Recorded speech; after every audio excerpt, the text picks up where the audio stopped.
Hello, Pamela Spence here. I'm a medical herbalist, and these are my clinic notes for the week.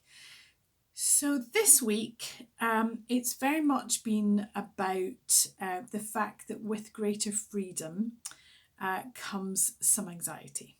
So, we are at the point, I'm in Scotland, so we are very much still in the first phase of opening up after lockdown. Our shops are still shut. Our schools are still closed. Other places are a bit further ahead than us, of course. And what I would say is that, but across all my patients, no matter where they are, there's this feeling that as the world opens back up from lockdown, we've been in quite a cozy, comfy little bubble. And we talked at the beginning of this pandemic outbreak about the fact that being in lockdown was very anxiety inducing at first. Lots of anxiety, lots of quick changes, not knowing how life was going to be. And then this kind of deep calm came over everybody, and we've kind of got used to life as it is now. I know it's not been easy for a lot of people, but we've been in our safe little bubbles, and now we're having to step back out into the world. And because the lockdown lasted for more than the amount of time it takes you to make a new habit, which is 21 days by and large, it means that we have done that at least 3 times over now. And we are deeply ingrained in this new way of being in smaller bubbles, spending more time at home, being with our immediate family.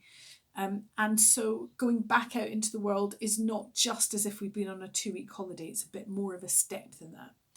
And what I've noticed over the last week talking to my patients is that their anxiety levels are starting to come back up again as they start to have to think about things like how do they open their businesses, what's it going to look like to go and have a meal, what are all these new realities going to be like.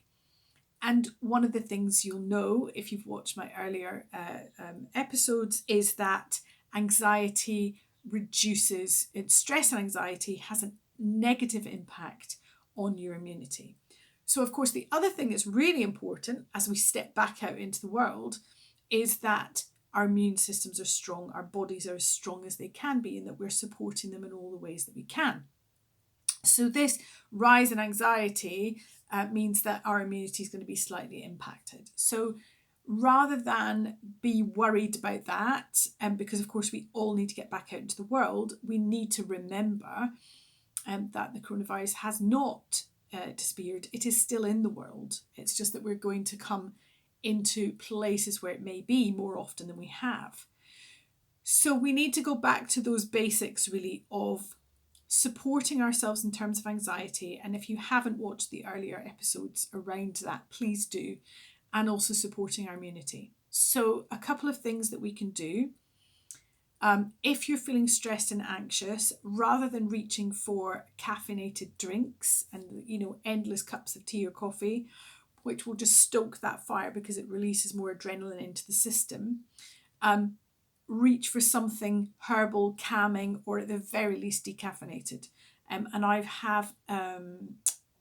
created a free guide around that for you that you can download. So I will put that link in the description of this film.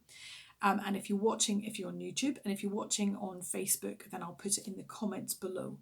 But essentially, you can head over to my website, which is www.pamelaspence.co.uk, fill in the form, and the guide will be sent to you on how to do that step by step, and start picking herbs that are really going to work for you to reduce your immunity.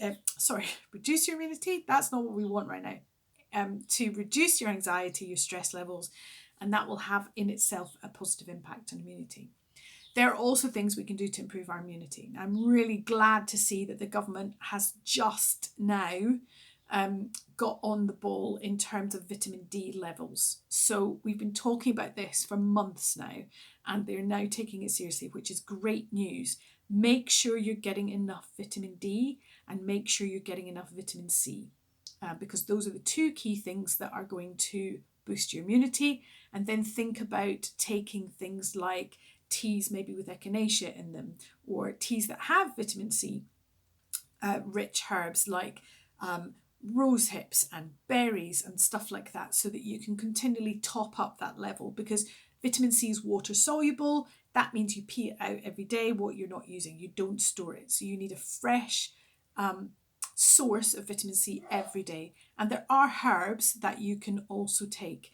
And so that resource, the free guide I was telling you about, has got a couple of thoughts on what those might be.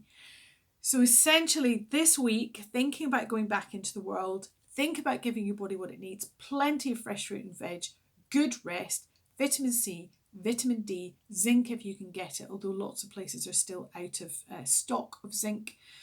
That's an important nutrient for your immune system. Reducing stress, one of the easy ways to do that would be cut out your caffeinated drinks, opt for something herbal, make those hot cups of tea or whatever really work for you. Be smart about how you use them. It doesn't mean don't drink tea and coffee, it just means don't drink them all the time. And that will help to lower your stress levels, and in turn that benefits your immunity. So as you go back out into the world, step by step, do take care. Thanks for listening. Please give me a thumbs up or follow my YouTube channel. If you're on Facebook, make sure that you like my page to get the latest updates, and enjoy that free guide. Bye-bye.